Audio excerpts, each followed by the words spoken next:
Halo, Assalamualaikum warahmatullahi wabarakatuh. Jumpa lagi dengan saya, Freddy Sudaryanto, di channel YouTube-nya Freddy Sudaryanto Spot. Masih seputar kasus Jalan Cagak Subang. Seperti biasa, sebelumnya saya ucapkan banyak terima kasih kepada rekan yang sahabat yang sudah subscribe, menonton, juga komentar di channel YouTube saya, dan yang masih tetap terus mengawal kasus Subang ini tidak henti-hentinya. Saya ucapkan banyak terima kasih. Semoga kebaikan dibalas Allah Subhanahu wa Ta'ala dengan rezeki yang banyak, berlimpah dan barokah. Kita juga doakan almarhumah Ibu Tuti dan Amelia dan husnul khotimah. Kita support terus kepolisian Indonesia, khususnya Polda Jabar, supaya bisa mengungkap kasus ini. Adanya berita dari Kabid Humas Polda Jabar, Ibrahim Tompo. Ini adalah berita yang memang tentunya membuat kita menjadi senang secara tidak langsung, gembira secara tidak langsung. Kenapa? Karena kita memang selama ini menantikan informasi dari pihak kepolisian. Beberapa kali kita dalam 1 tahun ini, menjelang 1 tahun ini belum terungkap, ada beberapa kali kita mendapatkan informasi dari pihak kepolisian yang membuat hati kita senang. Ya, kita tahu dulu pernah ada informasi masalah Avanza dan Nmax, ya, warna biru. Itu pun dari pihak kepolisian. Kalau tidak salah Bapak Ramadan dulu yang menyampaikan, ya. Kemudian adanya sketsa wajah, kita pun merasa senang. Itu informasi dari Polda Jabar, ya. Kemudian adanya informasi statement dari Pak Polda bahwa akan ada kado ulang tahun menjelang Ramadan. Itu pun dari pihak kepolisian. Dan beberapa lagi. Dan sekarang dari pihak kepolisian, bahwa polisi sudah menangkap seseorang untuk dijadikan saksi yang diduga bahwa ada seseorang yang di TKP pada saat kejadian. Ini pun adalah mengembirakan buat kita sebagai warga masyarakat yang terus mengawal kasus ini. Nah, tapi sehubungan dengan histori dari belakang bahwa banyak sekali informasi-informasi yang disampaikan oleh pihak kepolisian yang membuat kita gembira, tetapi tidak ada kelanjutannya. Sketsa wajah tidak ada kelanjutannya, walaupun kita menunggu.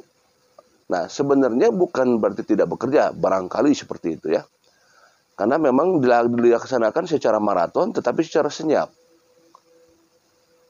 Nah, apakah dengan ditemukannya seseorang yang katanya inisial S dan ada di daerah utara, Jakarta Utara, yang jadi permasalahan pertanyaannya adalah, jelas 1 tahun berlalu, hampir 1 tahun berlalu nih, tanggal 16 nanti, ya.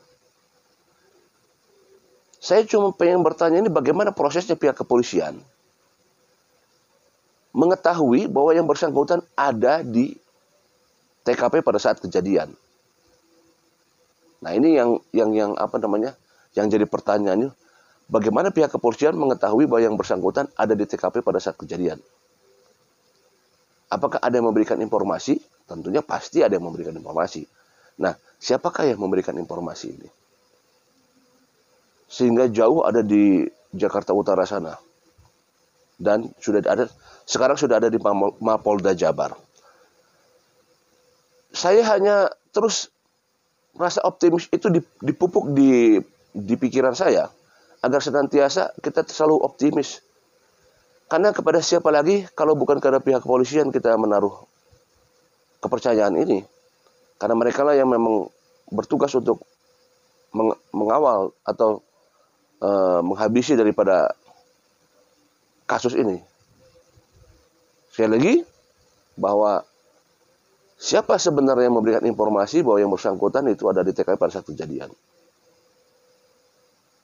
Pada saat kita mendengar awalnya bahwa ada ditangkap, pada saat kita melihat inisial S, kita tidak tahu siapa dia, ya. Kita tidak tahu siapa dia. Karena pada saat kita mendengar inisial, kita menerawang siapakah, apakah selama ini ada orang-orang yang selama ini jadi saksi, apakah ada selama ini orang-orang yang ternyata kalau dilihat ternyata orang ini orang yang sama sekali tidak pernah masuk di media selama ini, tidak pernah terpantau di media selama ini, ya. Dan pertanyaannya, apakah dia inisial S ini termasuk orang-orang yang disebutkan oleh pihak kepolisian yang disinyalir ada lebih dari 100 saksi yang sudah terperiksa? Apakah ini inisial S ini termasuk ke dalamnya itu? Tentunya kita tunggu dari pihak kepolisian. Kalau misalkan ini benar, bahwa ini bisa dijadikan tersangka misalkan, tentunya akan merembet kepada yang lain. Apakah kita akan berharap optimis dan yakin bahwa dari penangkapan ini akan terungkap kasus ini? Kita juga tidak tahu sejauh mana nanti perkembangannya, karena ini akan terus dikembangkan oleh pihak kepolisian. Tentunya dari pengembangan ini nantinya akan dicoba merembet kepada yang lain. Tetapi pada saat kita gembira ini akan mendapatkan berita, dilepaslah si saksi yang ditangkap itu. Nah, hilang lagi lah kalau sudah begitu.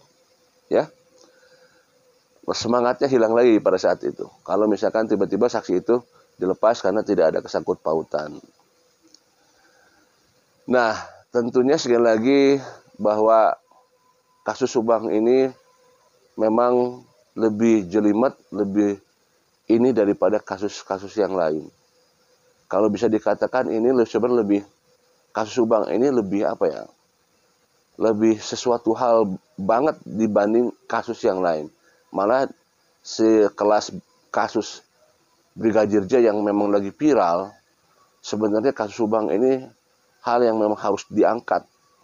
Karena memang hampir setahun lebih ini belum ada titik terang, dan walaupun sudah disampaikan lebih dari 100 orang saksi diperiksa, lebih dari ratusan barang bukti yang sudah dikumpulkan, ada lebih dari 1 TKP titik, ya 10 titik TKP, semua ahli sudah beberapa ahli sudah diturunkan, tapi tidak kunjung juga ada penetapan tersangka terhadap kasus ini.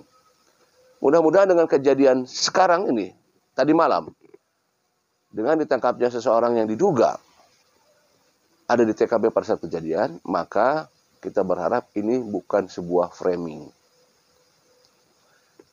Kenapa? Karena wajar aja kalau kita akan mengatakan ada keraguan dan lain sebagainya, wajar saja. Karena memang bukan salah kita sebagai masyarakat ya. Karena ya dari pihak kepolisian sendiri kan sudah, apalagi Kapolda Jabar pernah bilang bahwa ada kado menjelang ulang tahun, menjelang bulan Ramadan. Itu disampaikan oleh Kapolda sendiri waktu itu kan. Maka tidak ada kado itu terrealisasi, maka wajar kalau masyarakat sedikit agak keraguan. Nah, dengan adanya informasi ini, ada saya lihat di beberapa komentar, di komentar saya, banyak sekali yang ragu-ragu. Wah, ini framing bang. Wah, ini settingan bang. Wah, ini untuk memperlihatkan kinerja kepolisian supaya kelihatan kerja. Wah, banyak sekali komentar-komentar di YouTube saya yang memperlihatkan keraguan kepada pihak kepolisian. Tapi ya wajar saja kalau menurut saya, karena ya tadi saya sampaikan ada beberapa janji yang disampaikan oleh pihak kepolisian tetapi tidak terrealisasi. Kalau Pak Kapolda bilang bahwa akan memberikan kado ulang tahun buat Ramadan, itu kan pernyataan-pernyataan yang janji tapi tidak tersampaikan, kan gitu ya. Seperti itu sepertinya. Ya, mudah-mudahan itu kalau misalkan sekarang nih dengan adanya ditangkap seseorang, mudah-mudahan bukan framing ya. Mudah-mudahan kita berharap bahwa ini ada betul-betul kinerja kepolisian yang akan mengungkap kasus ini. Kita berharap terus seperti itu. Pak Polisi, wajar kita bicara begini karena masyarakat itu adalah, kepada siapa lagi masyarakat menaruh pundak, kepercayaan kepada pundak kepolisian. Tentunya kita berharap adalah pihak kepolisian, khususnya Polda Jabar, bisa mengungkap kasus ini, dan mudah-mudahan dengan statement daripada pernyataan daripada Presiden kepada Kapolri, khususnya kepada kasus yang di Brigadir J, dan ini pun bisa membuat para Kapolda di Jawa Barat kepada Kapolri di Indonesia, khususnya Polda di Jawa Barat, akan terus mengikuti instruksi daripada atasannya yaitu Kapolri, Bapak Listio, Bapak Jenderal. Semoga itu juga diinstruksikan kepada jajarannya Kapolda Jawa Barat untuk bisa mengungkap setiap kasus-kasus yang belum selesai untuk bisa segera diselesaikan. Mudah-mudahan amanat itu akan ada dari pihak Kapolri. Kita berharap terus semoga kasus ini bisa terungkap. Assalamualaikum warahmatullahi wabarakatuh.